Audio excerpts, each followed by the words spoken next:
Sal Berry. The puck has been in more hockey games than Wayne Gretzky, Gordie Howe, and Jaromir Jagr combined. And Tim Parish. I'm a world-famous hockey podcast co-host. This is the Puck Junk Podcast.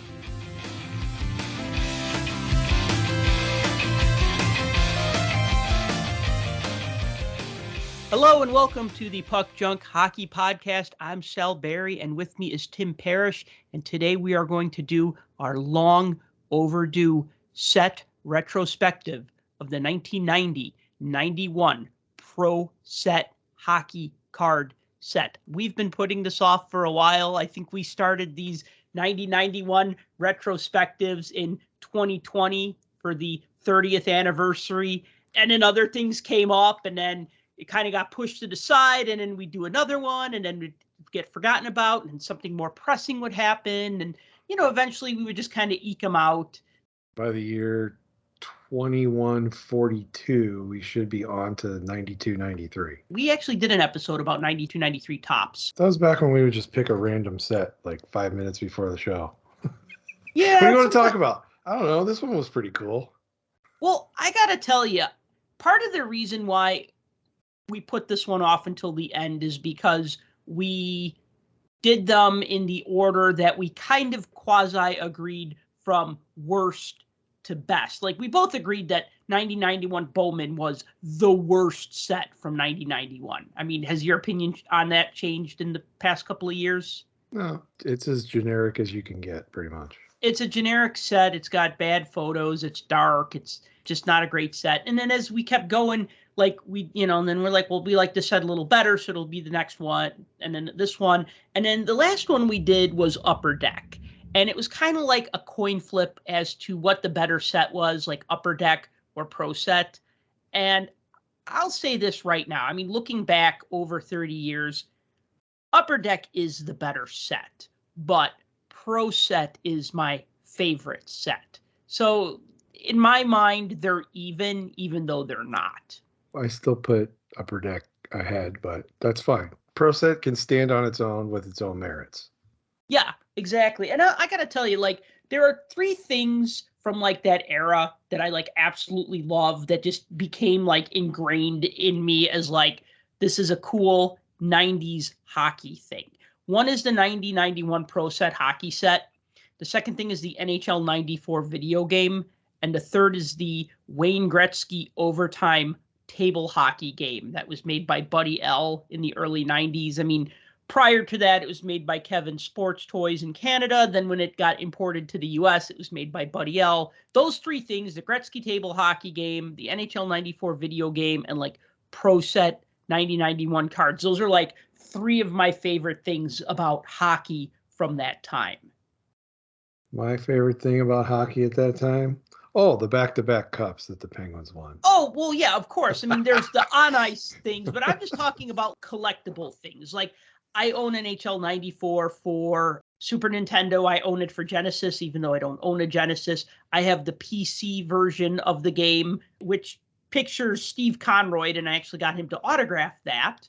I have another Steve Conroy story later on. And if I could get a copy of the Sega CD version of NHL 94, I would as well. There was an NHL 94 strategy guide that came out, but people sell it for sick amounts of money, $80, $90, and I'm not paying that much. And then there was the NHL 94 trading card set. So, I mean, there was just a lot of cool about that set, but we're here to talk about Pro Set.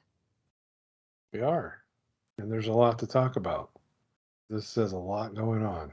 It does. So, just the basics. So, Pro Set came out in two series. You had Series 1, which came out in August or September of 1990. So it really came out way ahead of the other hockey card set. Whereas Topps would usually come out in October, November, late October, I think. And O-Pee-Chee would come out in January. This time, for this year, we were getting hockey cards in August. So Series 1, to the best of my recollection, came out in August or September. Series 2, as to the best of my recollection, came out in February of 91. Series 1 had 405 cards. Series 2 had 300 cards. I remember reading an article saying that Pro Set initially planned on both series totaling 800 cards. So there may have been plans for Series 2 to be closer to 400 cards. I don't have that article handy, but I do remember reading it. I don't remember if it was an old Beckett, an old baseball card news, or something else. I feel But like it should have, because it doesn't really make sense the way it is. it's a little odd that like the second set has less cards. Now, you did get 15 cards in a pack, and a pack was 50 cents. This was still in that like golden era of like 50 cents will get you 15 cards, maybe 13 cards in a glossy card and a stick of gum if it's tops, or if it's OPG, like 7 cards and inferior gum, but it's OPG, so you had the Red Army inserts, right? Or Upper Deck, which were like 99 cents a pack, but those cards were way better. But, you know, for the most part, tops, OPG, Score, Bowman, and Pro Set were all 50 cents a pack. And, you know, for like $5, you can really build a collection of these cards. I mean, $5 would buy you 10 packs. 10 packs would get you 150 cards. Oh, and then the little 10-cent bonus coupon cards. We'll talk about those too. I got tons of memories of Pro Set, but what do you remember, like when those first came out? You had actually collected hockey for a few years prior to that, correct? Yeah, not too much. 89-90 was the first year I really like compiled a lot of hockey cards. I did have some previous years, 88, 89, some 87, 88s, but mostly I was baseball back then. But when Pro Set came out, Pro Set was much easier to obtain where I grew up than Upper Deck was. Really? Yeah, because you could buy Pro Set pretty much anywhere. It was at all the stores. And by all the stores, I mean all of the stores, like the grocery store, department stores, the pharmacy, gas stations. I mean, it was everywhere. And the only thing that really always comes to mind about this set, other than the many, many, many error cards and crazy colors that I'm sure we're going to talk about here, is the packaging and how awful the packaging was. That's what always pops in my head, is just how these were just a sheer pain to open and still are to this day. You would think after 100 years of sitting in a box, they'd be easier because the glue would come away on the packaging. Nope. Even to this day, when you open packs, they're still a pain in the butt to open. Well, I will tell you this, my friend. How do you think I prepared for this episode? By do you think opening packs? Yes, that's exactly it. Just to get the feel, the smell, the taste. All of the above. Up until recording this podcast, I owned 6 unopened boxes of 9091 Series 1 and 1 box of Series 2.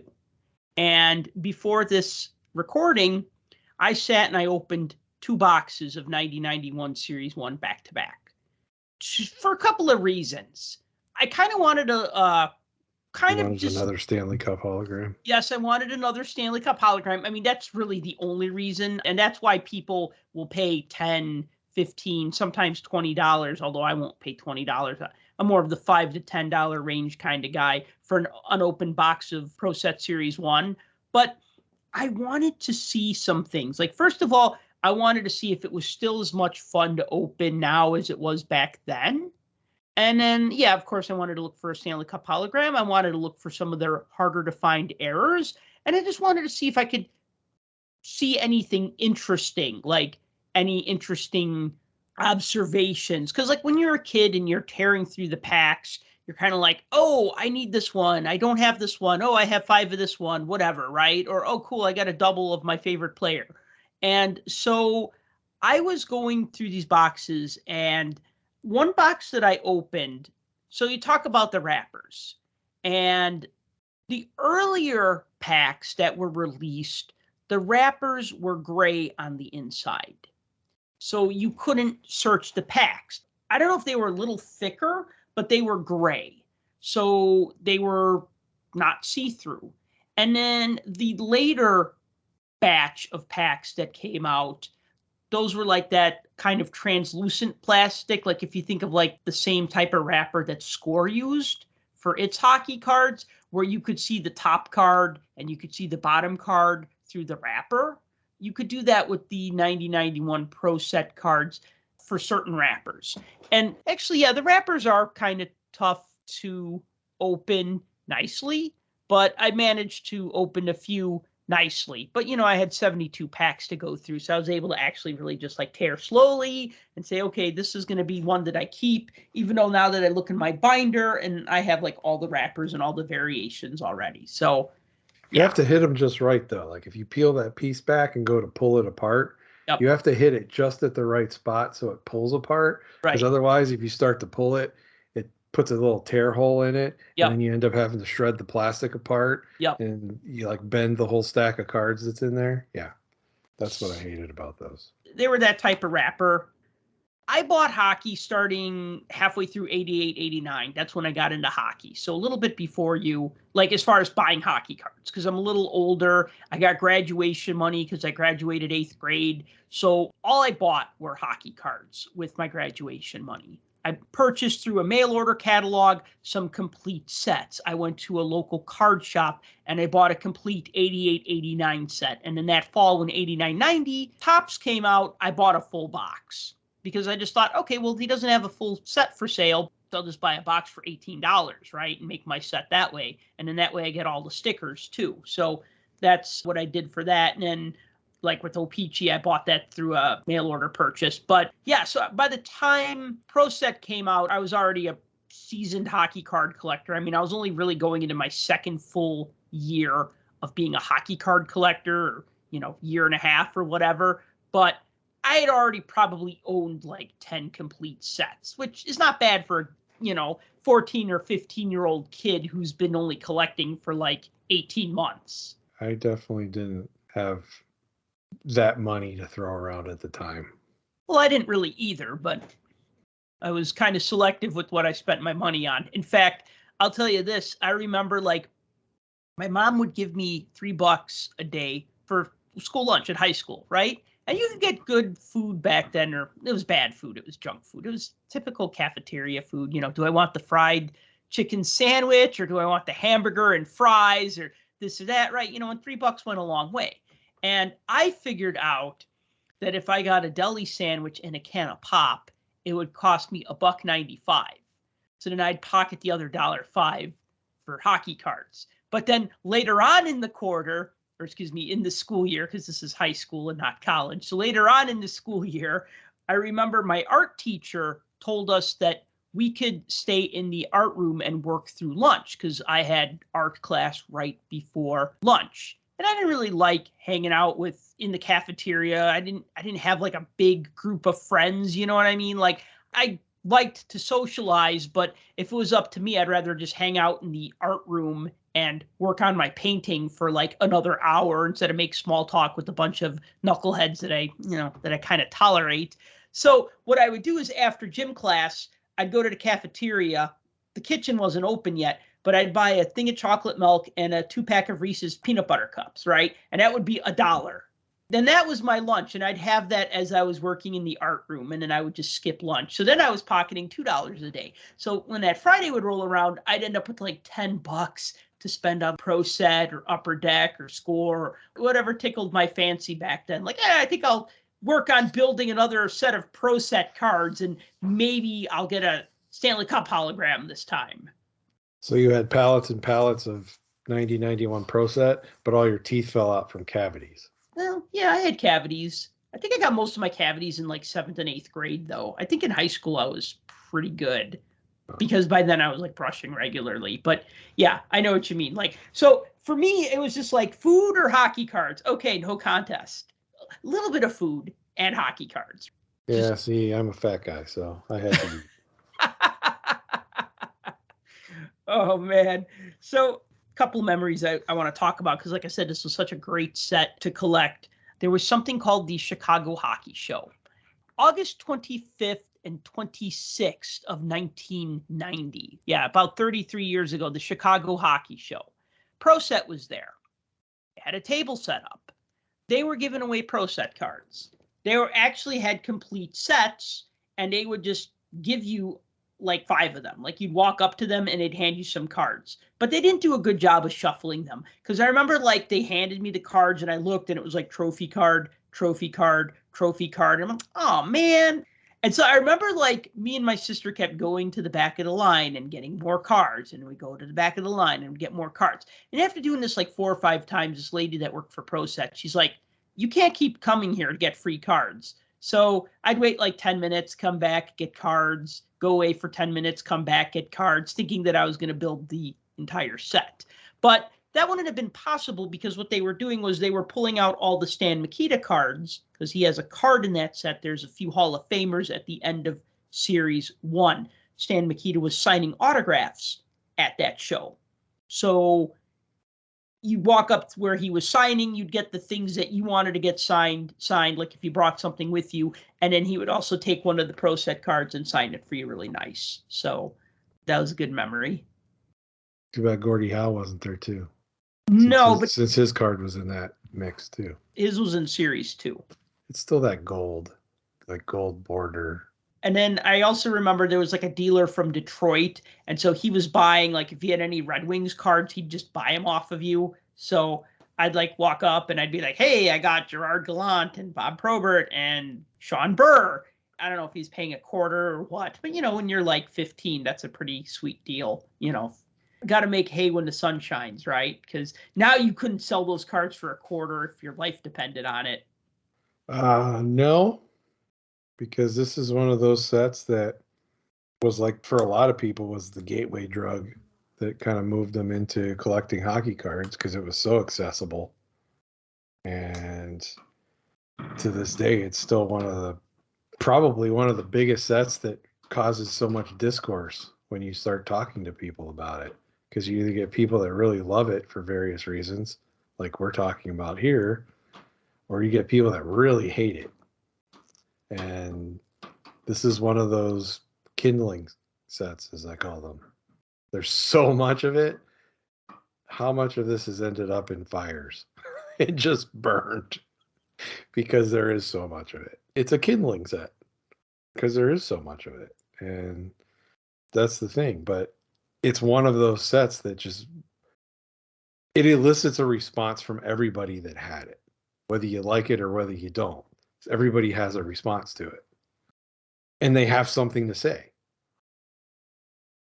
Well, usually they either love the set for the design or they hate the set because it's worthless. Like, people don't dislike 9091 Pro Set. They don't go, oh, it's too colorful. Or, oh, it has so many players. Or, oh, it had cards of coaches and referees and Hall of Famers, and that's so innovative for the time, right? Like, those are not reasons to dislike Pro Set. Those are reasons to like Pro Set. It's colorful. There's lots of players, lots of rookie cards, like over 200 rookie cards in the set. Because you had 89-90 guys got their rookie cards in 90-91, and then, like, guys who debuted in 90-91 got their rookie cards in the set, and then guys who played, like, years and years who never got a card. Like, say, like Dave Reed, perfect example, because Dave Reed is a big hockey card collector, or at least he was one when he played in the NHL. And he talked about how he played and never got a hockey card. And it was disappointing. Reader brings that up a lot on NHL Network. Not getting a card? Yes, I think I've heard him talk about it at least 3 times. Right, and then when 9091 came out, every set had a card of him. Because they're like, well, we're not making 198 cards or 264 cards. We're going to make 705 cards. So you got to fill it out with the ranks, right? These are reasons to love the set. And like you said, kindling, I now have like 1,000 cards sitting on my coffee table that I need to figure out what to do with. Am I going to sort these? Am I going to look through them again and see if I maybe overlooked some sort of error card? So I want to tell a quick error card story, and we could have a bigger discussion about that. So when I was at that hockey show, I remember one guy had the full Pro Set in a 3-ring binder in 9 pocket pages on his table. And I said, how did you get that? And he said, oh, I consulted with them. I helped them, whatever, proofread or whatever. And then he's like, hey, check out this card right here. What's wrong with that? And he points to the Dave Manson card. And I go, well, that's Steve Conroy. And he goes, yeah, so they're going to correct that card. And I go, oh, hot damn, I better get me one of those Dave Manson error cards. So, I don't know, maybe 2 weeks later, school had started by then. Now it's September, but it was still hot. It was one of those hot days where, like, I remember my dad driving around his car. It was like one of those big boxy cars with like the vinyl seats, and it's like summer and you sit on the seats and you're like, right where your leg touches, you know what I'm talking about? And then you go to fasten the seatbelt and the seatbelt is like 200 degrees and it like melts on your hand and you have like a Ford logo on your hand. No, I'm kidding. But like the thing is like you try not to rest your hands on the seatbelt buckle because it's like blazing hot. So it was like one of those. These are real things that we struggled with growing up. People Yes. don't understand that. Yes, and there was no air conditioning in this car. So I remember my dad took me and my sister to the sports card store. And I remember that they had a Dave Manson error card and it was $5 and I had $10 on me. So I spent $5 on that Dave Manson card and I spent the other $5 on unopened packs of Pro Set Series 1. My dad's driving, I'm in the back seat, my sister's in the back seat. It's freaking hot out. You got that sweat rolling down the back of your neck and like, the windows are down because there's no air conditioning. The seats are hot. The belt is hot, right? And I'm like opening the packs because I'm like so excited. And like 2 packs in, what card do I pull? The Dave Manson error card. And I'm like, son of a gun. I just spent $5 for this card. And then I got one in a pack that I bought at the same time. And then I ended up with like 20 of that card because it was so plentiful. So every time I got one in a pack, I just felt like an idiot because, $5 was a lot of money. I mean, adjusted for inflation, $5 then is like maybe $10 or $11 now. So think about that, like spending $11 on something and then getting it in a pack that you spent like $1 on. Well, 50 cents back then, but like $1 now. Especially if you're like 15 and not working, you'd be like, oh man, that was dumb. If I had $1 for every time I've pulled a card that I bought previously, I would have at least like $48. Wow. Now, are these cards you're buying on purpose? Like, oh, sure, I can use another Mario Lemieux rookie card for my collection, or are these just accidental buys? No, they're like, oh, I want that card, so I'll just buy it. And then later on, I'll end up opening a box and I'll get that same card in it. Happens all the time. Yeah. So anyway, like I said, it was the first set that came out in the 90-91 season. It was also the first set to picture all the players from the All-Star game. Now, there were O-Pee-Chee sticker sets from the early to mid 80s that would have stickers of players in their all-star uniforms, but usually it was the starters or it was like some of the players and never like all 40 players. But this had like all 40 players that were in that all-star game. Like I said, there's over 200, not counting like variations, there's like maybe 210 errors. I was looking at Trading Card DB. It says there's 224 rookie cards, but then it's like, well, this version of the Tim Sweeney card lists him as a defenseman, and this version of the Tim Sweeney card lists him as a different position, right? You know what I mean? So, like, it's the same card, it's the same player, just different versions of it, or one's an error, one's a corrected. But, so if you think about that, like 200 out of the 700 cards are rookie cards. It had a lot of errors. 48 cards have an error-corrected version or some variation. The variation could be like Yari Curry's card that has the yellow stripe on it that says now he's playing for the Milan Devils. They also did that yellow stripe on his All-Star card, and they changed the text on the back of that card as well to reflect that he went to go play for the Milan Devils in Italy. Or there's cards like the Dwayne Sutter card where later on in the print run, they added the yellow stripe to the front to say that he had retired. and that on the back it said that he had retired, right? So like nobody would have lost sleep if they didn't update the Dwayne Sutter card. Oh, he's retired, but this card doesn't say that he's retired, right? You know what I mean? Like it was just like, remember like the old newspapers, like the 5-star sports final? You remember what that meant? Which one did you say? Remember like you'd have like, there'd be like an early edition and an afternoon edition and an evening edition of like the newspapers. I was going to say, I only remember the morning and the afternoon ones. Okay, but sometimes they'd say like sports final on the front, meaning this has the scores from the late game, right? Like if the Penguins were playing the Kings in Los Angeles, it wouldn't have had the score from that game in the early edition, but it would in the later edition. Oh, So it's kind of like, I paid attention to that. It's kind of like that with Pro Set, where like they made these running changes where like, okay, the Dwayne Sutter card says that he's retired now, and the other one didn't say that. Or like the Yari Curry card says that he's now playing in Italy. There were some little stupid mistakes like, oh, well, the Blackhawk cards, their numbers and their position should be printed in black ink, but on the Steve Larmer card, it's printed in white ink. Then they corrected it later to be in black ink against the red. So there's just like variations. There's like wrong photos, like when they swapped Patrick Sundstrom and Peter Stastny, who both played for the Devils, both wore Jofa helmets, both had visors, and both had the initials PS. So their photos were swapped. But then, you know, there's a corrected version of each of their cards as well. So a lot of these got corrected gradually throughout the season. The Dave Manson error card that pictured Steve Conroy was corrected, but it's one of the harder corrected cards to find. Funny now that the corrected version is like a solid $3 to $5 card. Like in my mind, it's a $5 card, whereas the error version is like a common, like a dime a dozen, and you'd get change back.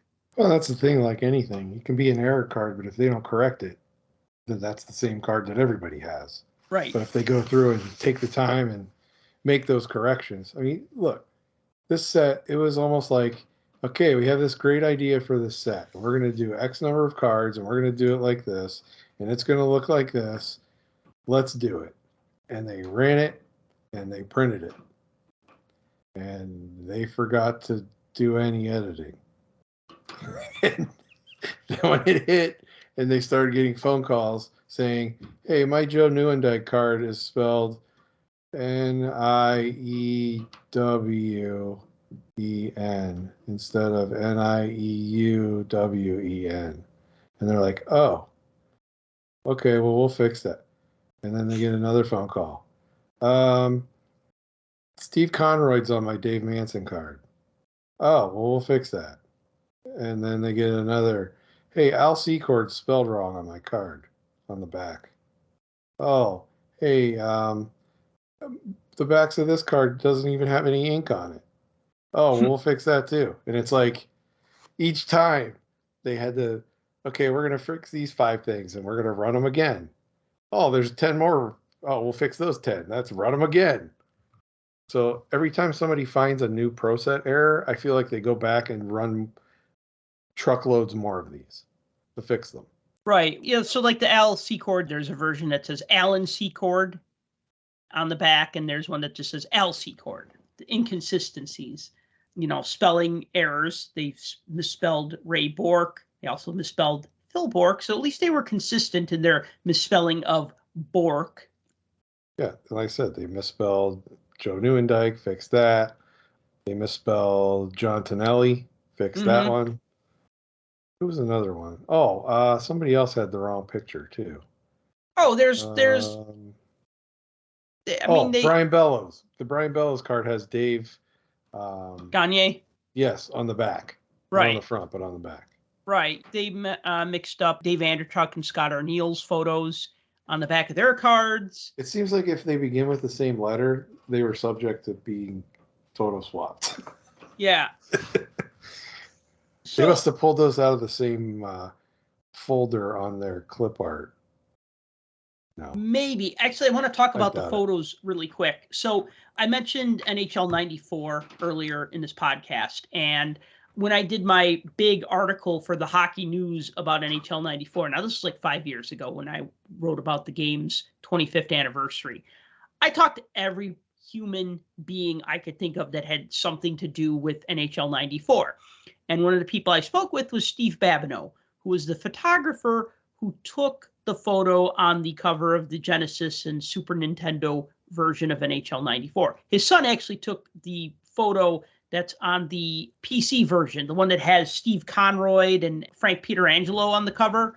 But as far as the one that has like the Kings playing the Bruins and like Andy Moog, that was taken by Steve Babineau, who's a longtime NHL hockey photographer. Actually, he got his start photographing World Hockey Association games for the Hockey News. That's how he got his start as a photographer. So we were talking about lots of things because he's a really interesting dude to talk to. And, we were talking about hockey cards because he told me, oh, yeah, I've taken a lot of hockey card photos. And so he told me, he said, in 1990, Topps was going to make a hockey sticker set. They were looking to expand and do a set of hockey stickers. So he packed up and sent them slides. And so he said that Topps was going to do a hockey sticker set. And they decided not to. Basically, they just packed up all his slides and sent them back to him. I can't remember if he told me he got a phone call or he got a letter, but he was contacted by ProSet. And ProSet says, we want to buy photos from you, and we'll pay you $15 a photo. And he said at the time, Topps was paying like $7.50 for a photo to use on a hockey card. $7.50. He's making bank off of ProSet. And so ProSet was like, no wonder why they went bankrupt. $15 per photo. So he said he literally just took that envelope that Topps sent back to him and he just sent it to ProSet. And he said a lot of those photos ended up on ProSet, at least Series 1. So a lot of these photos could have been Topps stickers if you think about it. But who else would you want taking your photos other than the guy that took the photo on probably the most iconic hockey card ever? Oh, yeah, the Gretzky rookie. Correct. Yeah. I never knew that. I found that out like way later. Now, wait, was it wrong of me when you said the most iconic hockey card ever, and the first thing I thought was 90-91 Upper Deck Mario Gosselin? And then I said, no, he's talking about Gretzky's rookie, not Mario Gosselin's Upper Deck card. Literally taken from an Upper Deck at a hockey game. The Upper Deck photo from the Upper Deck, yes. Yeah. So those could have been stickers, but they weren't. Like I mentioned before, they were cards of coaches. Oh, so I got to talk about this. Cards of coaches, right? So players fall under the Players Association. If you play in the NHL, you're in the NHLPA. If the set has an NHLPA license, you get a hockey card. You're part of that licensing agreement. Coaches is a different story. So I also spoke with the man who basically negotiated with all the coaches to get them to sign off to be in the ProSet Series 2 hockey set. So he talked with all the coaches. They're all fine with, yeah, okay, I'll be in the set. Here's where you can mail my check or whatever. And the only one who didn't consent to being in the set was Mike Keenan of the Chicago Blackhawks. Now, as a kid, this pissed me off because I had a love-hate relationship with Mike Keenan, like most people do with their coaches, right? Like most sports fans have a love-hate relationship with the coaches that coach their favorite team, because Mike would play head games with his guys and they'd hate him, and then they would go out and like clobber the other team the next day like 6-0. You know what I mean? So like, there was a method to his madness, but it's definitely a scorched earth approach to coaching. But Mike Keenan did not want a card. According to the guy who was signing all the contracts, Keenan was like, well, what's going to happen to the money? I don't want the money. The money should go to charity. And then they said, okay, well, we'll send you the check and then you could give it to whatever charity you want. And then he's like, well, no, I think you should send it to them, or I don't know if I want to be a part of this. So ProSet was like, all right, you know what? Forget about it. 20 out of 21 coaches isn't bad. They were going to do coaches cards the next year, but they didn't because they couldn't get as many coaches the second time around. So Mike Keenan may have kind of poison that well a little bit. Now, I also did talk to Mike Keenan about that when I talked to him about the 87 Canada Cup. I was able to interview him for that story. And, just kind of at the end, I brought up, I said, hey, you were supposed to be in Pro Set and you weren't. And what do you remember about that? And he just, he said he couldn't really remember. But then I said, well, but you were in Upper Deck Set in 2004. And he's like, well, yeah, by then I kind of accepted that they were like a part of the game and part of hockey. You know what I mean? Whereas like back then he wasn't really into the whole idea and didn't really care. And then like as you see him longer and longer, like trading cards and stuff, then he kind of embraced that as like part of the hobby. But man, that pissed me off when I was like 15, 16. I'm like, okay, where's my Mike Keenan card? I want to put it on the dartboard so I could throw things at it, right? Or maybe I'll get it signed, or I don't know. But it's just like Toronto got a card of their coach, and their coach was like a mid-season replacement, and yet they still managed to get Tom Watt in there, even though it's just a headshot that looks like it was literally taken at like the last minute. You also got Pat Burns. I mean, how freaking cool is that? Pat Burns has a rookie card as a coach because he's a coach. It's weird to me, like, you have all of these coaches sign off on it, and then you have Iron Mike be like, no, I'm not doing it. And, well, why not? Well, you should give the money to charity. Okay, we'll give you the money, and you can do what you want with it. Give it to charity. No, that's okay. I'm good. Like, I don't get that. I just don't get that. Take the money, donate it to charity. Well, I'll tell you this. Mike Keenan makes things difficult, or he made things difficult back in the day. I even remember, like, but that's something you don't need to make difficult. If your only demand is give this to charity, okay, so give it to charity. What's the big deal? I remember, like, later that year, the team used to do something called Skate with the Hawks. This was, like, the precursor to the Blackhawk convention when only, like, 300 people would show up. And, the players would be out on the ice. It'd be at a local rink. And they'd give you a button. And if you, like, they'd be like, okay, now it's your turn to be on the ice. And then you could go out and skate with some of the players, skate up to them and get autographs, right? So it's like fall of 90. Of course, I'm armed to the teeth with every single freaking hockey card I can carry of a player who might even be there. I mean, I even had a 90-91 Pro Cards Dominic Hasek card, picturing him as an Indianapolis Ice player. Although that might have been the next season. That might have been 91-92. But the point is that if he had a card and he was on the team or might be called up, I would bring it. So I had like a bunch of Jeremy Roenick cards because by then his Tops and Score and Pro Set rookie cards were out by then, or at least Pro Set and Tops. And I remember skating up to Roenick and I'm like, hey, how you doing, Jeremy? And he just let out this long sigh and he's like, Mike ran us through a double practice today. And I said, on the day you're going to meet with the fans in the evening, he ran you through a double practice? Why would he do that? And Roenick's like, that's what I'm trying to figure out. Roenick's like 19 at the time, right? This is like his second full year in the NHL, right? But yeah, that was Keenan for you. Refused to be in your hockey card set and like to bag skate his players on the days that they're going to meet their fans. It's crazy. Crazy, yeah. Talk a little bit about the design of the cards, because we brought it up a couple times. Okay. So what they did with this set, which was really nice, is that the top and bottom borders reflect the colors of that player's uniform. So they definitely draw out the colors on the uniform because it matches. Well, I guess if they were white borders, they'd be okay too, but they're definitely color coordinated. There's no left and right border, so they're full bleed on either side. And actually, I reread an article where they talked with Lud Denny, who was the president of ProSet at the time. Lud Denny had since passed away, but he talked about how they wanted to have as much photo as possible. So one of the things they did was they got rid of the left and right borders, which made the images, quote, 10% bigger, whatever. So you had on the front, you had a nice colorful photo. You had the team logo, you had the NHL logo. It's kind of a busy design. You got like position, number, name. And then on the back, you got like a headshot. A lot of times it's a different shot than the front. Sometimes it's the same. You got a bio, you got 4 years of stats. You have some information in French, like their height, their weight, their birthday. And ProSet did that as a workaround because in order to sell these cards in Canada, there had to be some bilingual aspect to them. So having some text in French was one way to basically work around that. Same with the packaging, where they also put some French on the packaging.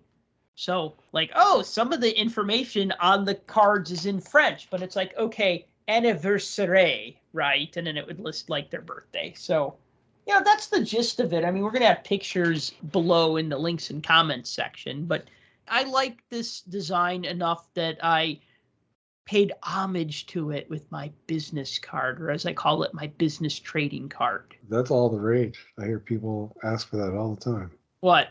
Your business card. People will stop at my table, take one of my business cards, and they'll say, I don't even like hockey, but this is an awesome business card. And they say it nicely, not like, oh, I hate hockey. They'll just say, I don't even like hockey, but this is an amazing business card. Or like one guy told me, he's like, dude, you have the best business card of anybody at this show. And then like another guy's like, yeah, I won't argue with that. I've gotten a lot of compliments about that because everybody gets it. It's a Pro Set card and everybody has like nostalgic feelings about it. Nobody says, oh, Sal, you made your business card look like a worthless trading card from the 90s. They go, oh, that's cool. It is cool. It's a cool looking set. Like I said earlier, it raises discourse. It starts conversations and discussions about whether it's good or whether it's bad. I always find that fascinating about this set. But the only bad about it is that it was overproduced. Or the umpteen thousands of error cards that are in it. And yeah, so the fact that it's too big and has cards of people that have no business having cards. There's a lot of things that you can put on it that's negative. I mean, I don't want to open a pack of cards, I'm sorry, and pull out a referee card. I just don't. At the time, I thought, wow, that's interesting, referee cards. But that's the one and only time I ever said that.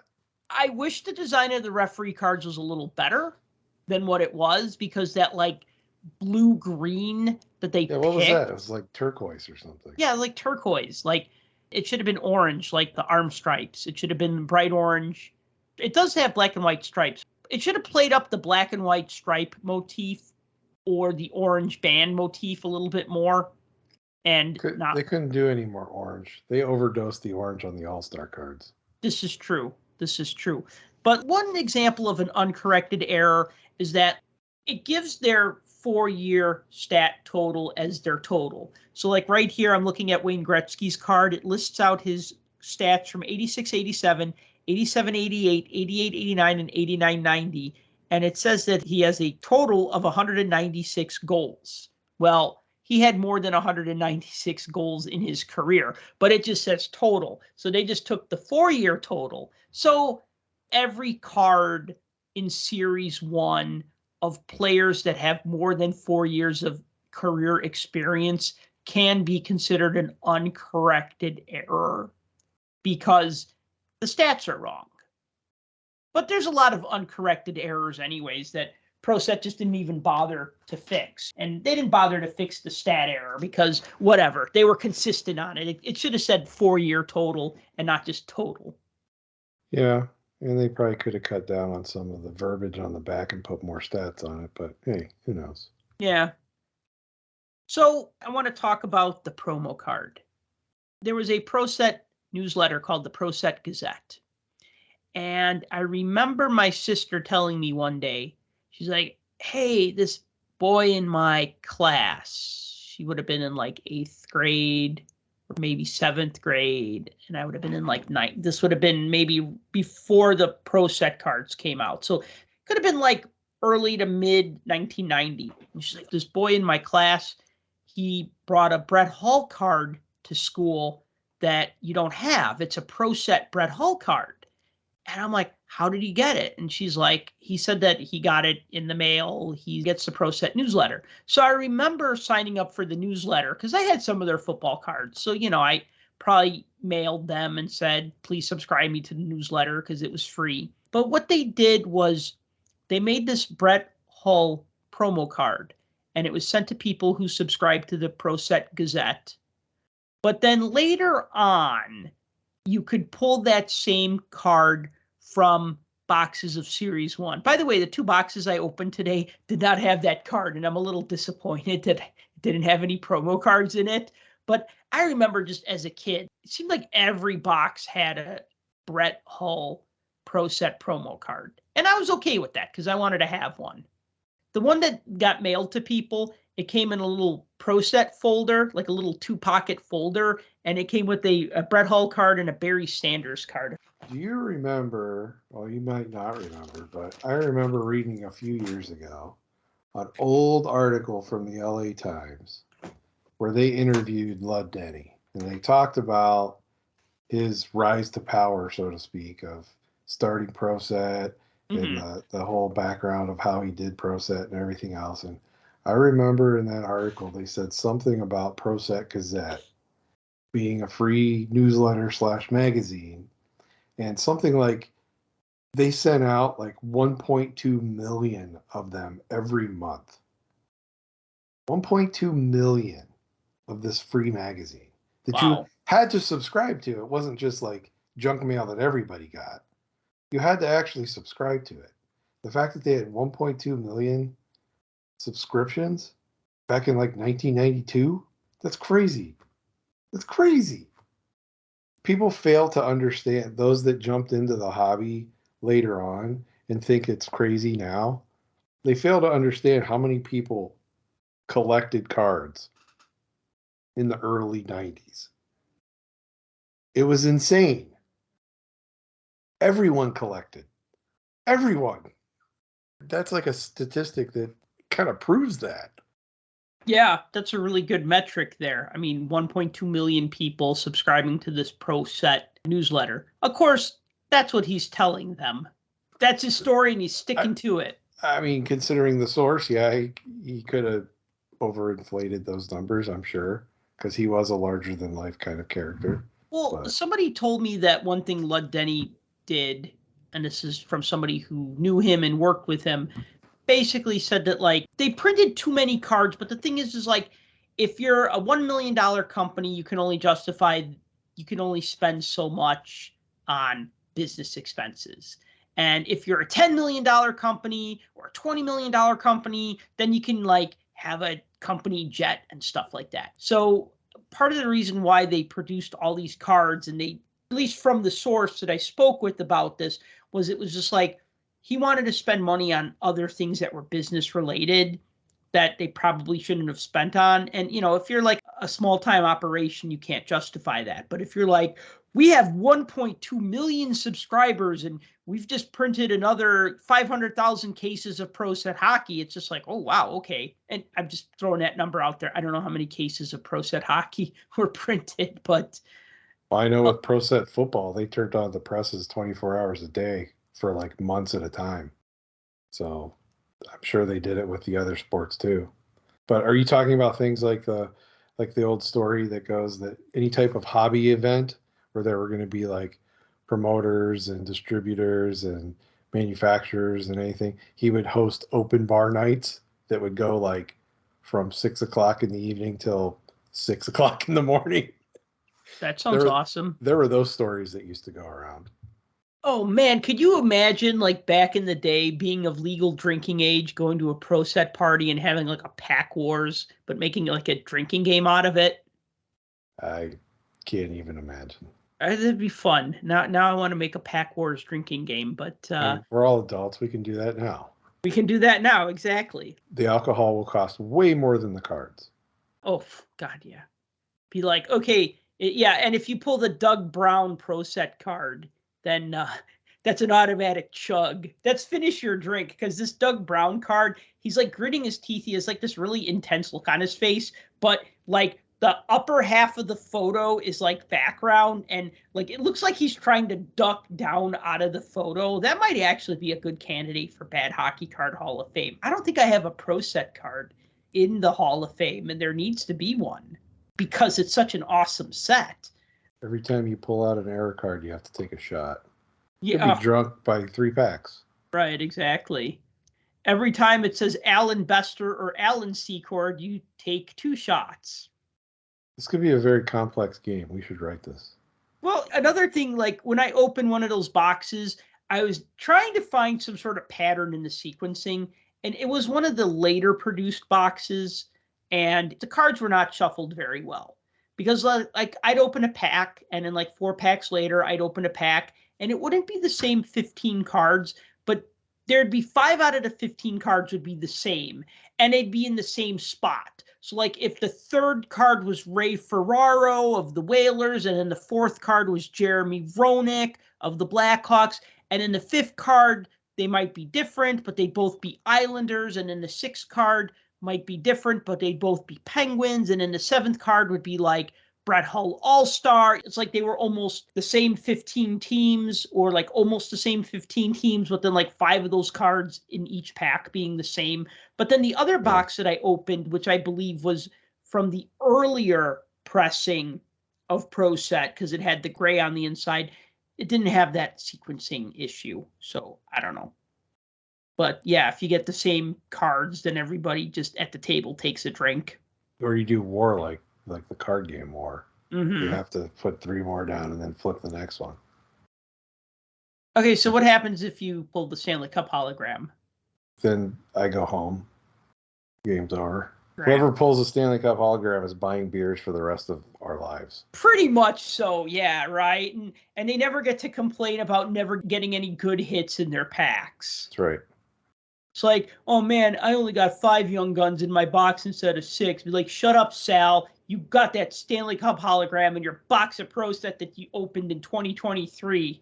I mean, if that's your one and only hit you ever get in your whole life, that's a pretty good one to get. That would be a pretty good one to get. So, just like the Brett Hull promo card was the first promo card for 1990 hockey, I mean, you can consider that the first hockey promo card, because I can't think of any hockey promo cards prior to that. I mean, Topps would send out sell sheets that say this is what the 85-86 top set is going to look like, but they didn't actually give out cards to get people excited about a new product. Pro Set did that. Nothing like that I can think of.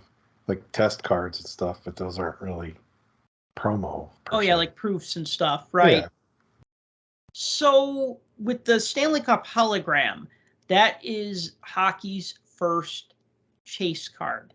Now, there were insert cards before. Inserts are inserted 1 per pack, whether it's a glossy photo, whether it's a sticker, whatever, right? That's an insert card. A chase card is a card that makes you buy, 15 boxes as a sophomore in high school to hope to get this card. So there were 5,000 Stanley Cup I didn't know it existed until holograms years later, because I never even saw one. Oh, I knew it existed. I just never saw one. Yeah, I never saw one, nor did I even believe that it was real. The closest I got to seeing a Stanley Cup hologram prior to the internet was the price guide stat line that said it was worth $500. Yeah, you knew it existed because it was in the Beckett, in the tough stuff, but you had no clue because no one ever saw one. Right. There were rumors, but I never saw one. Yeah. For years. Well, for a little while, I was buying them on eBay when I could find them at an affordable price. So they are numbered out of 5,000. I do have one that's not numbered on the back, though. Humble brag. I own 7 Stanley Cup Pro Set holograms, but I'm not buying drinks for anyone. 6 of them have numbers on the back. They're hand numbered, very neatly hand numbered. And the 7th one that I have does not have any hand numbering on it, which leads me to believe that either A, it was a proof, or B, they just kept printing them and they stopped numbering them. But I don't know, because I've never seen one that wasn't hand numbered other than this one. I'm not saying that there's not one. I'm just saying I've never seen another one that wasn't hand numbered before. Do any of your 7 have the missing Stanley Cup lettering on the front? The missing Stanley Cup lettering? Yeah, one of the, call it an error. So there's versions that have Stanley Cup lettering on the front, and there's ones that don't. Yeah, actually, now that you mention it, the one that doesn't have a hand number on the back also doesn't say the Stanley Cup on the front. Ah, see? Yes. Never even looked that hard at it. See that? We just discovered another thing. Wow, another error. So apparently those are like extremely rare. Wow. It'd be a SSSSP. And my collection just got better. SSSSSPPS. Yeah. That's what it is. The rich keep getting richer. So 5,000 Stanley Cup holograms. It's one of those cards that you have to hold. You have to look at it. The light's just got to hit it perfectly. Of course, when the light hits it, if there's any scratches on the card, then you see the scratches because they show up really well. But it's like this beautiful hologram, super colorful, just a great looking card. I would have loved to have this back in the day. I love having it as an adult. It's a tough card to get in a good grade. I've heard people tell me that they've pulled one from a pack within the last 10 years and it was damaged. It wasn't even like mint. They'd open it and it would already have like chipped edges and stuff just because the card is so fragile or susceptible to scratching or scuffing or whatever. Yeah, because I don't imagine back then they had necessarily the printing technology to put any of the coatings and stuff on it to make it so it didn't do that. Right. So that's hands down like the coolest card. I mean, it might be the coolest card of all of 1990. I mean, it is a tough card to find. I mean, if you think about how many millions of cards were printed, and here's a card that there's only 5,000 of them. So you brought up the fact of conditioning, and I know I like to always throw in the reference for those that are listening and care about such things as in graded cards. PSA, that you all love so much, has graded 140 Stanley Cup holograms. Really? Yes. 140. Do you want to guess how many 10s there are? 1. That would be incorrect. The answer 0? is 0. Okay. I was being generous with the 1. Would you like to guess how many 9s there are? None. That would be a 0. Okay, so I was right about that. So The I'm highest guessing graded Stanley Cup hologram is 7. an 8. Oh, 8. And there's only 5 of them. Wow. So out of 140 being graded, only 5 have gotten an 8. The vast majority of them fall in the 4s, 5s, and 6s, if you can believe that. I believe it. So that's where the bulk of them fall. They've even graded 2 that they just gave it an authentic because the grade's so bad. Wow. So yes, it is very condition sensitive. But the fact of the matter is, supposedly there's only 5,000 of them. And every other card in that set, there's 500 billion of, if that puts things into perspective. That's kind of like opening stuff today and getting a card that's numbered to, I don't know, 10. It's kind of the same concept. Right. It's a tough pull. I'll just kind of shift gears for a second here. ProSet, they sponsored some things around the league. And one thing they did was they had the ProSet Player of the Month. And they issued 4 cards during the 90-91 season of whoever the NHL Player of the Month was. And so one month it was Pete Peters, goaltender for the Flyers. The next month it was Tom Barrasso, goaltender for the Penguins. The next month it was Wayne Gretzky. And then the month after that it was Brett Hull. Now, a couple of things are interesting about this.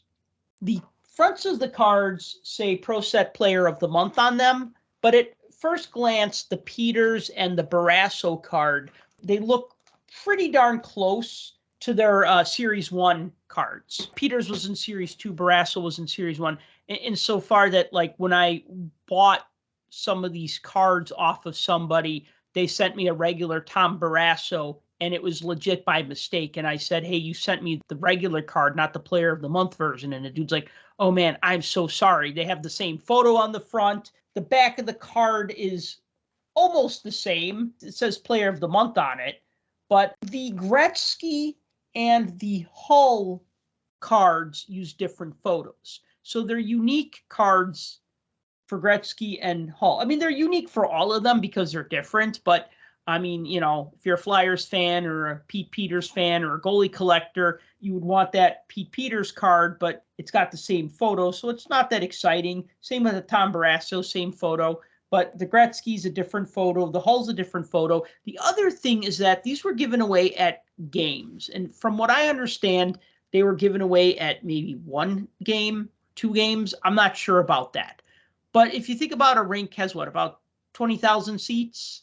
Depends on the rink, but sure. Yeah, I mean, just ballparking it. I hate to mix my metaphors there because it's not a ballpark, it's an ice rink. But the thing is that if you're giving one to each person that comes in, you're probably printing like 15 to 20,000 of them. Again, for 1990-91, that's pretty rare. That'd probably be like a card today being numbered out of 499, to go with your example. Yeah, I could see that. The other thing you got to consider for those giveaways, and it's still the same to this day. You get arena giveaways, where do about a third, if not more, end up? Right. On the floor and in the trash. I know, man. That So drives me nuts. you got to take that into account in your head about how many of those got tossed on the floor, damaged, that kind of thing. So that's got to be built into that number in your head. That's just another little oddity, kind of like connected to the set, not part of the set. But I mean, if you're going to build the set, you're going to probably want those eventually because they're harder to find and they kind of round out the set. I was going to say, not to flip back to what we were talking about, but since I pulled it up, care to guess what the most graded card from this set in PSA's Pop Report is? Probably the Paul Gillis error card. Incorrect.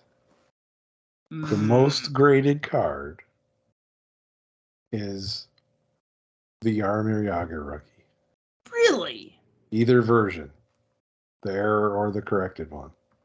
Together, between the two versions, there have been about 1,000 graded of just that card. Do you want to explain what the error is to our listeners? So the error on the Jagr card is on the back, the stat line is shifted. So you look at where the stat headers are below the line, all of the stats are shifted over one column. So none of the numbers line up. On the corrected version, obviously it's fixed. But the error version has it shifted. Both versions are floating around out there. I don't necessarily know that one version is more rare than the other. I've seen both of them fairly frequently. So I can't say that one's more rare than the other. But from a grading standpoint, not that I do that, but it's 2 to 1. The error to correction. More errors than corrected? Yeah, about almost 700 of the error card versus about 300 or so of the corrected one. So, But yeah, that's the highest one. Second to that is the Mike Modano rookie. Yeah, that's what people are getting. And it's mostly the rookie cards out of this are what people generally have been grading. The only exception to that rule is the Wayne Gretzky card, because everybody grades Gretzky cards because they think they have to be. Yeah, that would have been my guess for most graded card in the set. So speaking of stats and errors and stuff like that, so just an interesting observation when I opened those 2 boxes earlier. One box that I opened, it had 2 Bob McGill cards in it. And they were the error version of the Bob McGill card where his penalty minute total is missing from the back of the card. That's the only thing that's missing is they just didn't give him his penalty minute totals on the back. So that box, I pulled 2 of them. The next box I opened also had 2 Bob McGill cards, and they were the corrected version. So I don't think one's necessarily harder to find than the other, but for the longest time, I thought, oh, the one missing the penalty minute totals is the harder one to find, but because I think I only had one of like that one and like 12 of the corrected one, but that's maybe not the case. Could just depend when you bought them, where you bought them from. I mean, you pick up cards from people. Like when you collect and you trade with people, and sometimes people say like, oh, my cousin gave me his sports cards and I don't want them here. You can have them. I know you like hockey cards here. Take them, right? And there's always going to be some pro set in there, right? Or, oh, I used to buy cards when I was younger and here you can have them. And it's usually like 90 Pro Set and Score and like Topps and Bowman, right? Like it's always like that stuff. So this next card, I didn't actually get this card until I bought a collection of hockey cards off of somebody, which happened to also have Pro Set cards in it. They wanted to sell everything, not just certain things. It's just like, you take it all or you take none. I'll take it all, right? And this is the Paul Gillis Bloody Nose Error card. So there's two things that make this card special. The more noticeable and less special thing about this card is that on the front it lists his uniform number as number 37, even though in the photo he's clearly wearing number 23. But if you look closely, under his nose, there's a trickle of blood coming out of one of his nostrils. It's not like blood is streaming down his face, and you actually have to look kind of hard to see it. I mean, you see a picture of it on the web. It looks like a big deal. I have this card in front of me, and it's kind of hard to see. I mean, you got to look for it. But once you see it, you see it. The corrected version corrected the number to number 23, and the what's it called? And the bloody nose has been airbrushed out. So like I remember like one guy had like a bunch of junk wax sets at his table, and he had 90-91 Pro sets for like $10. And so I'm like, mind if I take a look at this set? And he's like, oh, the cards are there. I'm like, no, I know. I just want to jog my memory and see if I have this set. And what am I doing? I'm looking for the Dave Manson card. I'm looking for the Paul Gillis card. I'm looking for certain other cards that like I'm hoping like, oh, okay, well, this has this error, so I'm just going to buy this set. Like I remember one time I was at a Goodwill and they had a monster box of Pro Set cards. And my girlfriend at the time was like, don't even think about it. So I sat there while she was looking at the books. I just sat there and went through all like 5,000 cards in the box to see if there was a Paul Gillis error card or another special error card special enough to justify buying 5,000 Pro Set cards. But the easy tell on that is if it says 37, then you know that's the error card. So you don't have to squint if you're like at a show and like, is this the error card? I can't tell, right? Is that got the blood or is that just poor printing on the front of the card? Yeah, because there's that you have to deal with too. It's like, oh, is this blood? No, I think it's a printing mistake with some bleed over from the magenta. Right. So that's probably, after the Stanley Cup Hologram, that's probably the toughest card to find. Although a case could also be made for the Shane Corson All-Star corrected version. So it's funny that a corrected version of a card is actually a tough find. Not necessarily desirable, but because of 90-91 Pro Set, I thought Shane's first name was spelled Shane, because that's how it was spelled on his All-Star card. I mean, it was probably spelled right on his Canadians card, but I just never really looked at that one because I like the All-Star cards a lot. I actually tried framing them. I bought like a poster frame and tried putting them all up. And if I was smart, I would have taped them, but then that would have ruined the cards. But then they kind of like fell apart. And I'm like, all right, I can't frame these cards. This is before they had card frames. So, I mean, that's how much I liked the All-Star cards from 90-91 Pro Set, is that I tried framing them in a poster frame to hang on my wall. But the Shane Corson All-Star corrected version spells his name as Shayne. And it is a tough card to find. And in fact, that's a card I only got, again, when I bought a collection off of somebody. And what was in it? Pro Set cards. There you go. So how unexciting that a corrected card is probably the third toughest card to find. And then maybe the fourth toughest is the Dave Manson corrected card that actually pictures Dave Manson and not Steve Conroy. But I will tell you that Steve Conroy story I was going to tell you earlier. I was at a Blackhawk convention a couple years ago, and I showed that card to Steve Conroy, and he laughed because he's seen that card like a million times. In fact, during one of the broadcasts, they actually made fun of that card. They put it up on the screen, and they're like, how come Steve Conroy looks like Dave Manson? You know what I mean? Like, did they look that much alike? You know what I mean? It's, they're like making fun of that card. So I asked him, I said, would you sign the card, and then above where it says Dave Manson, would you write, this is not? So it signed Steve Conroy, and it said, this is not. And at the bottom, it says Dave Manson. So thought that was just a fun thing to get signed. And, he's really good-natured about it and stuff. Probably at a different show, I had him sign my NHL 94 for PC box cover. I always try to bring cool things to get signed. So the Dave Manson error card that I spent $5 on, I got it signed by not Dave Manson. Very nice. Now, I heard there is another card that might be more rare than the Stanley Cup hologram. Okay. And that's the Aaron Broughton card with the mystery Stanley Cup trophy on the back. You mean the roller mark? The mystery Stanley Cup trophy on the back. Oh, God.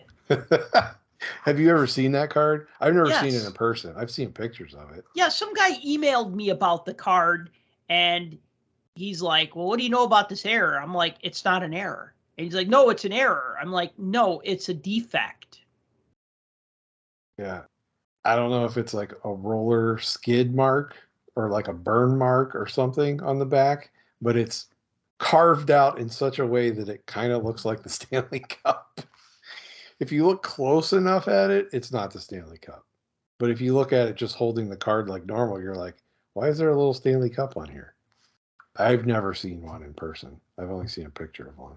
Yeah, people want to keep redefining what an error card is. So you have error cards, you have variation cards, right? So example of a variation would be like the Yari Curry, where it says now he's playing with the Milan Devils, right? Because it's not a mistake that the other card didn't say that. It just was updated to reflect that he is now no longer playing in the NHL. Okay, fine, that's a variant. An error and a corrected would be like the Dave Manson, Steve Conroy thing, or the Peter Stastny, Patrick Sundstrom thing, where they eventually went back and they fixed it. Yeah, error assumes there's something wrong. Right. There's something wrong, and then they fixed it, right? Like some of the Russian players, Miloslav Harava is one of them. His name is misspelled on like the front of his card. It's Miroslav. Never made a card of him before or again. Right. Exactly. Well, that's pro set for you. And unfortunately, there's no card of Wayne Van Dorp, which pissed me off. There's no card of Helmut Balderas, although I did make a custom card, which I will link to in the comments. Of course, Balderas was out of the NHL by then, but he's like the Soviet version of Guy Lafleur. He was like this 37-year-old dude who made a comeback to play in the NHL, and he was like a legendary Soviet-era player, right? So it was kind of a big deal that he played in the NHL because, he was a contemporary of like those other guys, maybe a little bit older than like Fetisov and Larionov and them, but still like part of that class of players, There's a few guys that I wish had pro set cards. I've actually made customs of them because, nerd's gonna nerd, right? Yeah, plus what else are people gonna steal and try to sell on eBay? Yeah. Did they try to do that with one of my things? I thought they did. I thought we found like an auction for one of the things. It was the Scott Foster cards that I made. Yeah. Remember that? Yes. Scott Foster was that accountant who stepped in for the Blackhawks like 5-6 years ago. Was it 5 years? Like 2018, I think. Yeah. David Ayers was 2020. Until David Ayers stepped in for the Hurricanes, Scott Foster was like the gold standard of e-bugs, right? So I made a bunch of Scott Foster custom cards, and Tim found them on eBay. Somebody had just took them off my website and then just printed them and sold them. Yep. Yeah, good times. Yeah, well, whatever. So anywho, okay, what were we talking about? Oh yeah, the custom error versus variation versus printing error. Right. Printing defect. So a blot of ink that should not be on a card is not an error. That's a blot of ink that just got on the card. I have some cards. I have a Gerard Gallant card that's miscut. It is miscut so much that his name isn't even at the bottom, right? It's just his photo and then like lots of extra stuff at the top. This is not an error card. This is a defective card. It's a miscut, right? Or if the back is flipped the wrong way, like if you turn the card over and the back is facing one way and not the other way, that's a mistake. That means that when they printed the other side, they flipped it the wrong way, the sheet of card. So you have your mistakes like that.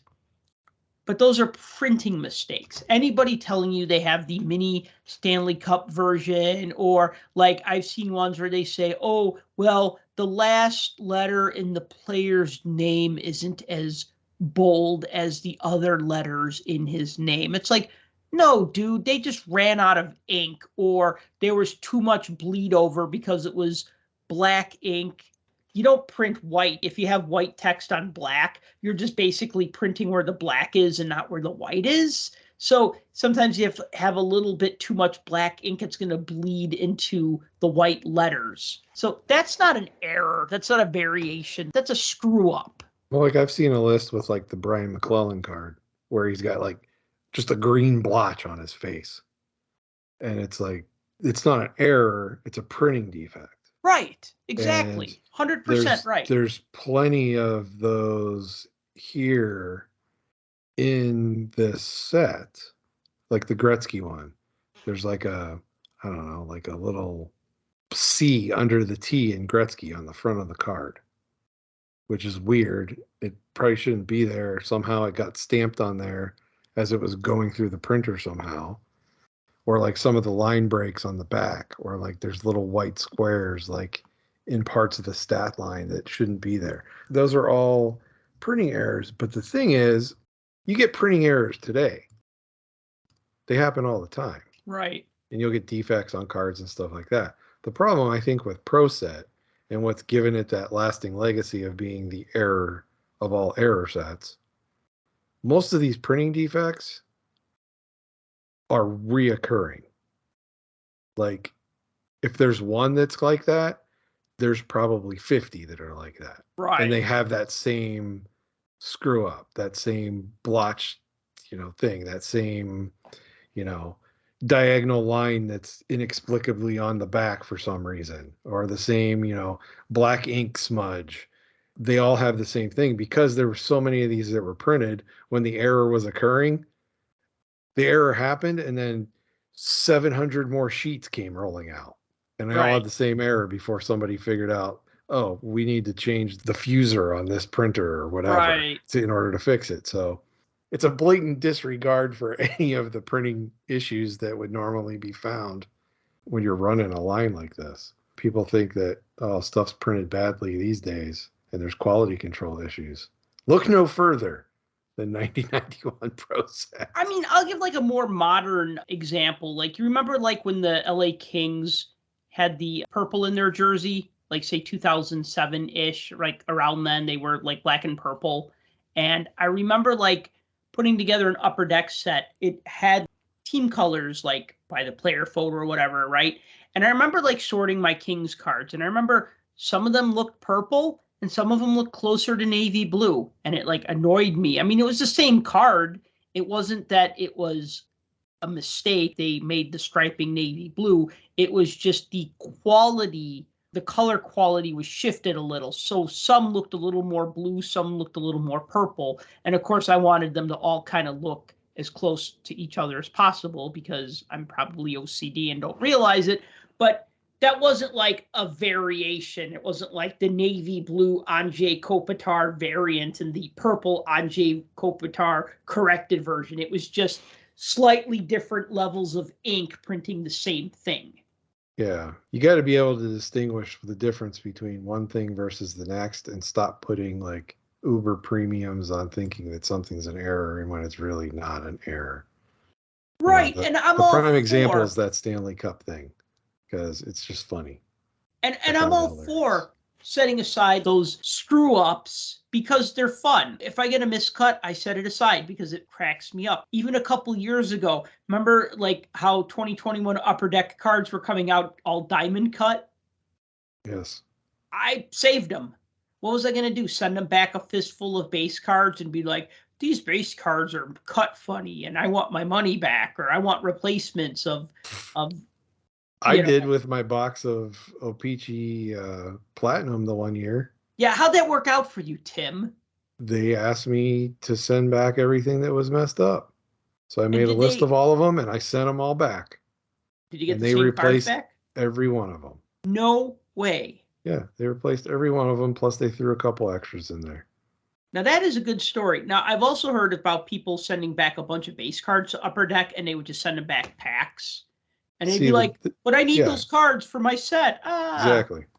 See, the difference though is I'm a world famous hockey podcast co-host. So I got preferential treatment, probably. That's right. You got front of the line privileges. Not really, because if that was the case, they would have said, no problem, we'll just send it to you instead of making me send stuff back. Right. It's like, what are you going to do with these? You're just going to throw them in the garbage.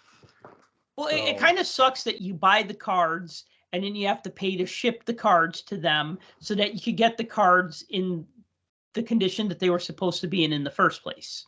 Yeah, it's kind of silly, but anyway, I got them replaced. But yeah, they were super errors because they were way miscut. They even had the roller lines on the tops of some of them. Wow. So there was a second series of Pro Set. Most of our conversations have been about the first series. I mean, we did talk about the Yager card. So Series 2 is only 300 cards. As I mentioned, it didn't have the Mike Keenan card. It had all the other coaches. So the last card in the set is the puck. So my theory is that when Mike Keenan decided that he wasn't going to be in that set or didn't consent to be in that set, they said, well, crap, we can't make a 299 card set. All right. What can we make a card of? Who can we make a card of? Well, we just need something, right? Like, and then they're like, hey, let's make a card of the puck.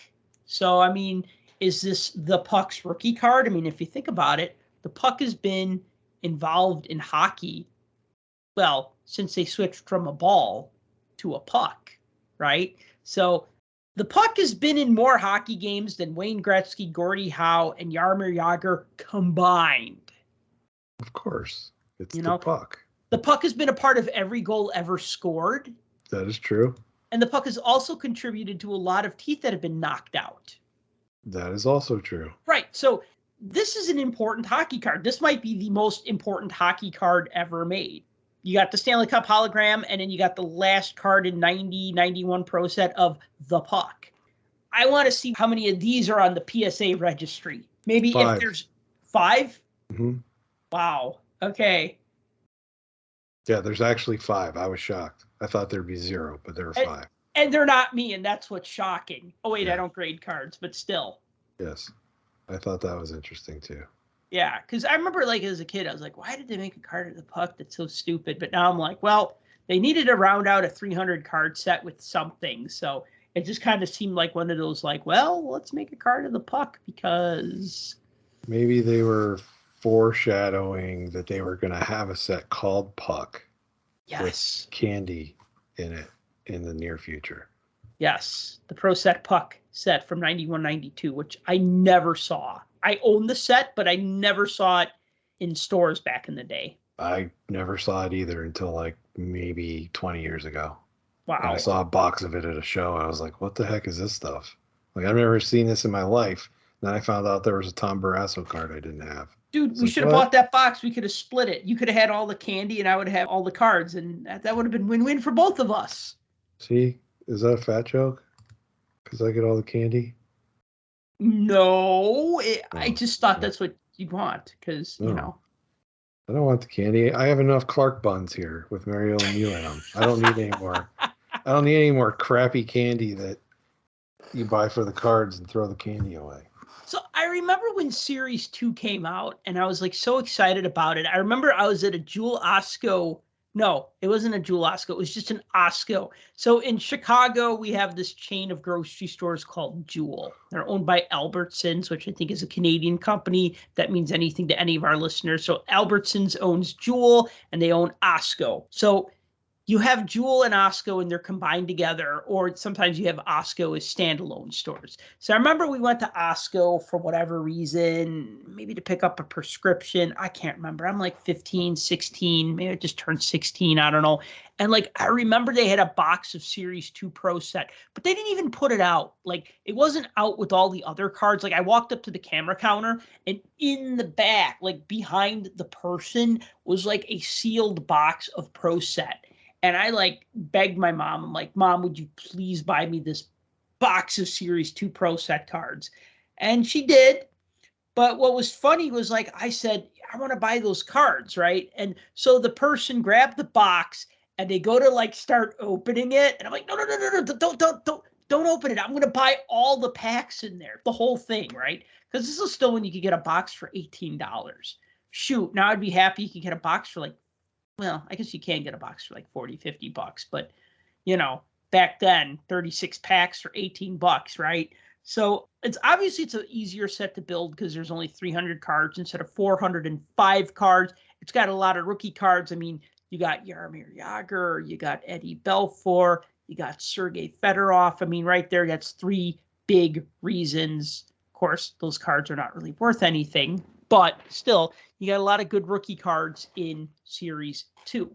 But it doesn't get the love that Series 1 gets, because Series 1, you have the potential for getting a hologram. And Series 1, you have Gretzky, and you have Lemieux, and you have a couple of different Gretzky cards, trophy cards, scoring leader cards, stuff like that. Series 2, you have referees and linesmen, you have coaches, you have a card commemorating Gretzky's 2000th point, a card commemorating the Oilers winning the Stanley Cup, and a few more Hall of Famers, a lot of journeymen who didn't make the cut in Series 1, like Bruce Shoebottom.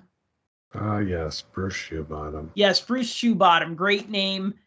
The dude was like called Boston up for Bruins legend. Well, the dude was called up for like 2 games at the start of 90-91. So ProSet was like, oh, we need to include him in Series 2. And he was like set down after that. So like the dude was up for like 2 games, long enough for ProSet to notice him and say, oh, we should put him in Series 2. And then he was like demoted, and then that was it. And actually with the ProSet Memories set that came out a couple years ago that was put out by Leaf, and they did buybacks of the 90-91, 91-92, and 92-93 ProSet cards, and they foil stamped them.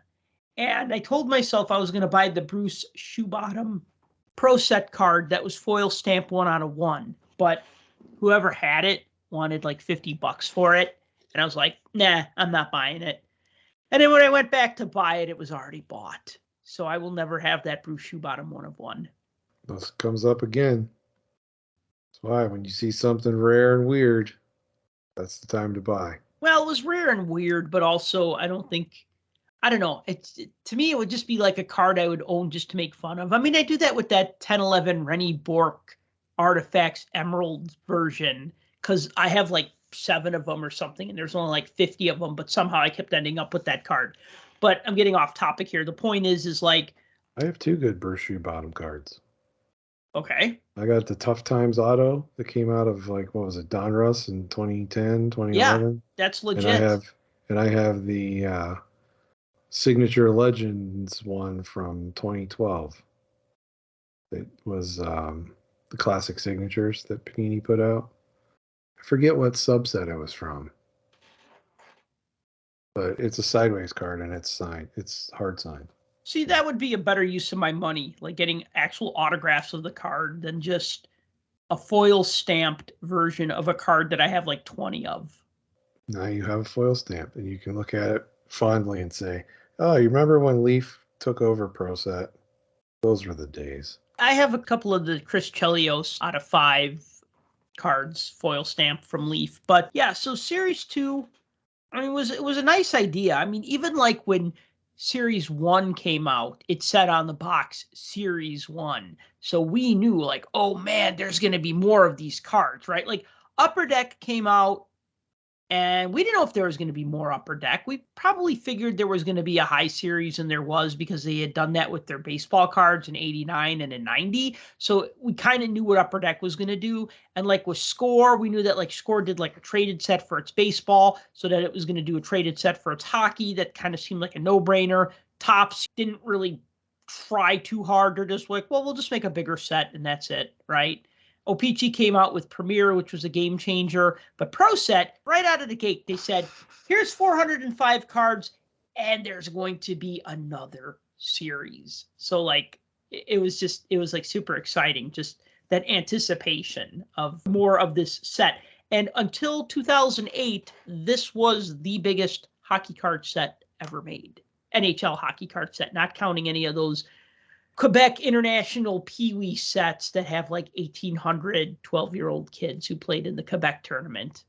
And that's a bigger set, obviously. But as far as NHL sets goes, at 705 cards, this was the biggest set until 0809 O-Pee-Chee with 800 cards. If you really think about it, Series 2, though, didn't necessarily even have to happen. They could have stuck all this in Series 1. But Series 2, when they decided, I guess we have to make a Series 2, so now what do?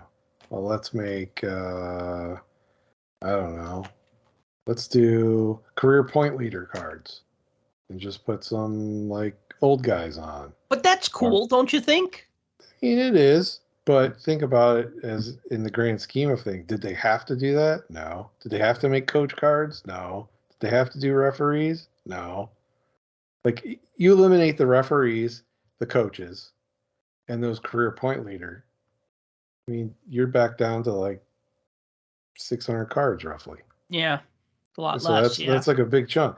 Plus, if you take all those like award winner cards out of Series 1, now you're down to like 600 exactly, probably at that point.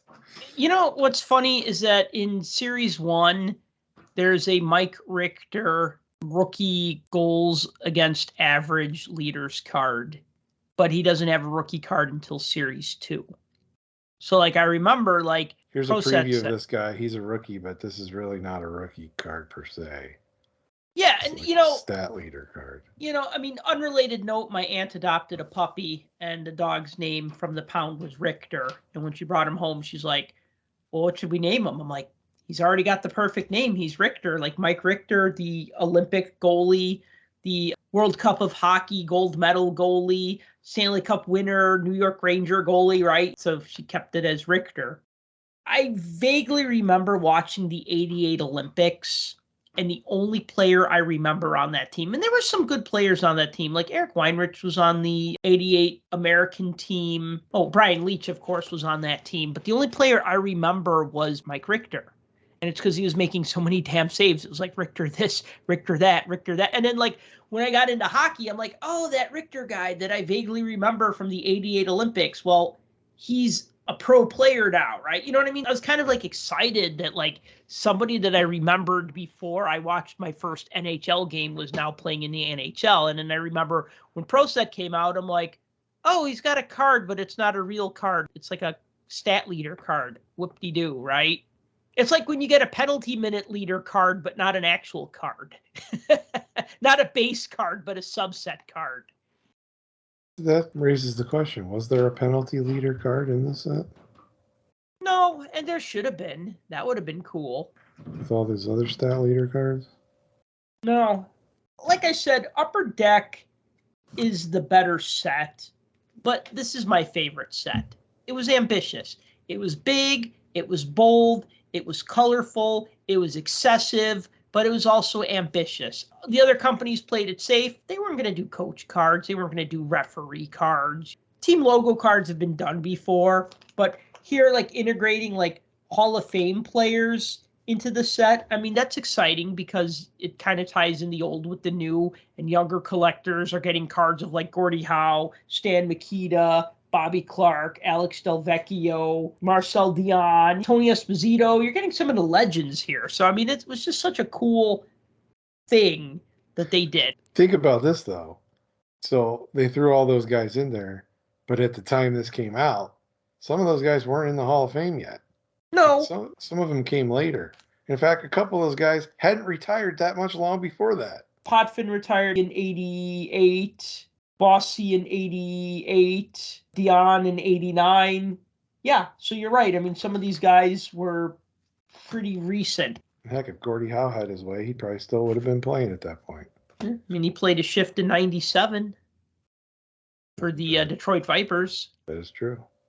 So I love the set. You know, we could probably fill a 3-hour show on this, but we're not gonna. Of all of the Pro Set hockey sets, this is definitely the better of them. Because it's almost like from this point forward, then they just phoned it in after that. I agree. 91-92 wasn't as good. 92-93 only had a Series 1. Platinum was great, but it just became the we can make anything and people will buy it show at Right. that point. And so Right. that's kind of what they did. And Well, when you compare this, are you also factoring in 91, 92 Parkhurst or 92, 93 Parkhurst, or are you just talking about Pro Set I'm brand talking about the cards? Pro Set by itself because Yes. even though Pro Set put out the Parkhurst set after Brian Price gave it to him, I still consider that a separate thing. Like Parkhurst was a separate thing. It's like we're resurrecting this name. ProSet's going to put it out. Oh wait, ProSet's going bankrupt. Oh wait, ProSet's going out of business. Yeah, I'm taking that back and it's going somewhere else because I can't let that die. So that's why I separate that. So when I talk ProSet, I'm talking just ProSet. Yeah, I agree with you. It's definitely the best. 91, 92 wasn't as good. 92, 93 wasn't as good. Platinum was a great set. We could do a whole show just about all the things that Pro Set put out over its short lifespan. I mean, if you think about it, 89 to 92, 4 years. 89, 90, 91, it's like 4 years. I mean, by 93 they were done. I mean, they were trying to get a trading card license for 93, 94, but they couldn't because they were bankrupt, and then that was just the end of them. So it's like that saying about the star that shines brightest shines quickest, and I feel that's like what Pro Set was. Like they were that star that boom, they started with the supernova, and then from there it was all kind of downhill, and then they just fizzled out very quickly. I don't know that you can chalk it up to too big, too fast kind of thing. Because, I mean, that was the era, from a trading card standpoint, that was the era of excess. I mean, everybody was doing excess. Everybody was putting out over the top. Now, as far as production goes, yeah, they were printing tops and them were printing just as many. But from a set that was as popular, and that's the thing, if you go back to 9091, as we've talked about all of these sets going forward, we sort of ranked them by least desirable to most desirable. But at the same time, I think our top 2 to 2A, maybe throw a third one in there as a 2A, but Upper Deck and Pro Set, to this day, people will still buy it if they see it, and they'll still pick it up. No one wants a box of Bowman from 1990, right? Right. I mean, nobody that I know. Nobody necessarily wants a box of 1991 tops. Nobody wants a box of 1991 O-Pee-Chee because there's tons of it. But Upper Deck and Pro Set seem to be the two that people will still go after because there was something there, whether it was the innovation of the photos, the type of cardstock, the premiumness of it, the chase to the Stanley Cup, all the error cards that we know about now that we didn't necessarily know about then. Again, it's one of those sets that will stand the test of time and will always trigger somebody one way or another, whether they love it, whether they don't like it. It's just something that transcends that time frame. Yeah, that's a great point. I mean, there's definitely a mystique about it. Mystique is a good word. Yeah, for all those reasons that you mentioned. All right, so in closing, I'm just going to say that I am pro Set. So you should all buy a set of it. You don't have to put it in pages, but you should have this set because it's an important set.